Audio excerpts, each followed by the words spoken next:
안녕하세요. 지금부터 제가 설명하는 분의 이야기를 잘 듣고 어떤 분인지 한번 알아맞혀 보세요. 이분은요, 1863년에 런던 선교의 파송을 받아서요, 원래는 중국 상하이에 선교사로 도착을 했어요. 19세기 말은 여러분이 아시다시피 미국과 또 유럽에 있는 수많은 기독교 나라들에서 아시아나 비서구권 나라들을 향한 그 복음 전도, 즉 선교의 열정이 막 불붙었던 때였잖아요. 바로 그때 젊은 선교사였던 이분도 역시 당시로서는 상당히 미지의 땅인 동북아시아를 향해서 선교의 발걸음을 떼었던 거죠. 그런데 혼자 간 게 아니라 막 임신을 하고 있었던 아내랑 같이 갔었는데요. 그 중국에 있는 동안에 임신 중이었던 아내가 유산을 하고 또 얼마 안 돼가지고 세상을 떠나게 돼요. 그래서 너무너무 슬픈 중에 또 거기 있던 원래부터 와 있었던 선교사들하고의 또 갈등까지 있고, 그래서 사실 굉장히 이분은 힘든 상황에서 굉장히 좌절하면서 하나님께 기도를 드렸어요. 하나님, 저는 어떻게 해야 하나요? 그때 한 2년쯤 지났을 때였을 거예요. 그가 다시 한번 소명을 받게 되는데요. 바로 중국 바로 옆에 있는, 하지만 소문을 들어보면 예수님을 전하는 사람들은 다 참수를 시킨다는 그 무섭고 무시무시한 조선을 향한 마음을 하나님께서 주셨던 거예요. 그래서 어떻게 내가 조선에 복음을 전하는 방법이 없을까? 라고 생각하고 있을 때에 하필 제너럴 셔먼호가 조선 땅을 향해서 간다는 소식을 듣게 되죠. 그래서 1866년에 제너럴 셔먼호를 타고 바로 평양에 대동강에 도착을 하게 됩니다. 아마 여러분 제너럴 셔먼호 사건은 잘 알고 있으시죠?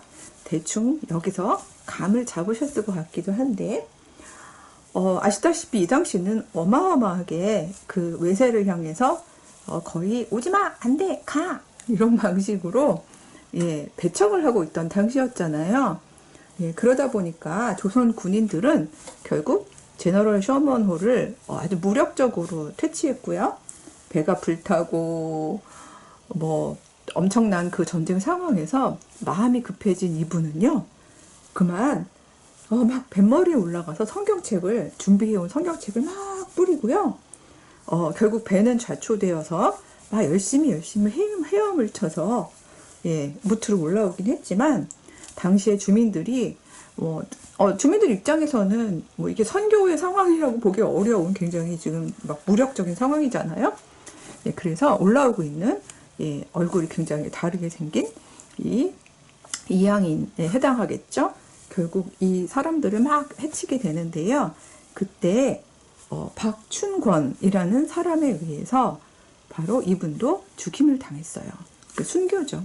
물론 이분이 돌아가실 때 나를 죽인 사람의 이름이 무엇이다 라고 듣지는 못하셨겠죠. 하지만 그 뒤의 이야기는 훨씬 놀랍습니다. 이분에 대해서 여러분들이 꼭 기억해야 하는 이유는 이분이 행했던 다소 무모할 수도 있는 이런 행동들 때문이 아니라 바로 그 이후에 있었던 놀라운 역사들 때문이에요. 그 당시에요, 그 제너럴 셔먼호가 막 불에 타기 직전에 뱃머리에서 막 성경책을 던졌다고 그랬잖아요. 근데 그 중에 하나가, 한문 성경 하나가 딱 당시 12살쯤 되던, 참 우연히 그 옆에 있다가 그 성경책을 받은 그 친구는 정말 대단하죠.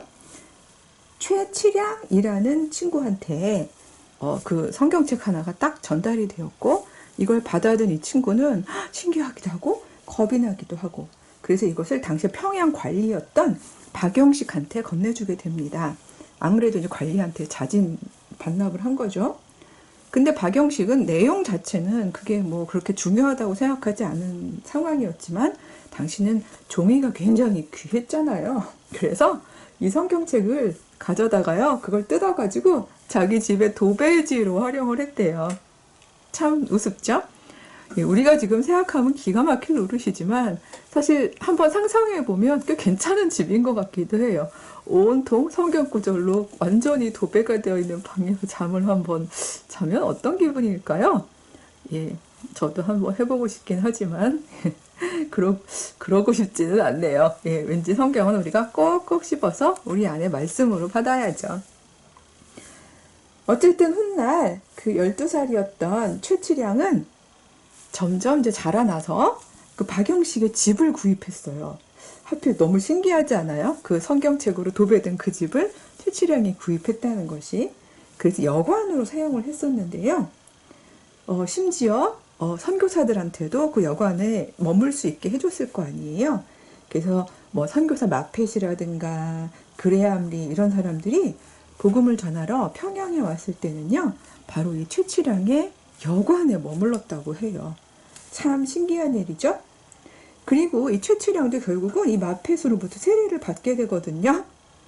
예, 그리고 나중에 성경책 찢어가지고 집 도배했던 박영식도요, 예수님을 믿게 돼요. 그리고 결국 그 집이 예배의 처소로 쓰이게 되고요. 이게 바로 평양 최초로 교회가 된 널다리골 교회가 됩니다. 참, 바로 그 선교사를 죽였던 박충권은 어떻게 됐냐고요? 이 널다리골 교회의 종소리가 땡땡 울릴 때마다 이분은 굉장히 괴로워졌다고 해요.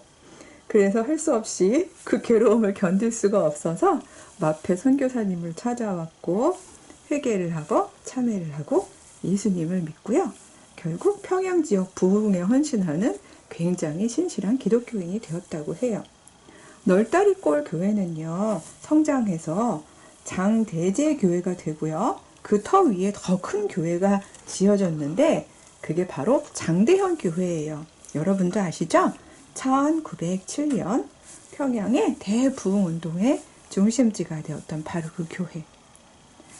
오늘 제가 말씀드린 이 선교사는 이 모든 사건들에 펼쳐지는 내용들을 당연히 알지는 못했겠죠. 하지만 그의 고뇌와 슬픔과 기도와 용기와 결단이 지금까지 일어났던 이런 놀라운 일들이 일어나는데 하나의 씨앗이 될 수 있었어요. 자, 우리도 그런 삶을 살았으면 좋겠다는 생각을 하면서 다시 한번 여러분에게 질문을 해봅니다. 제가 설명한 이분은 누구일까요?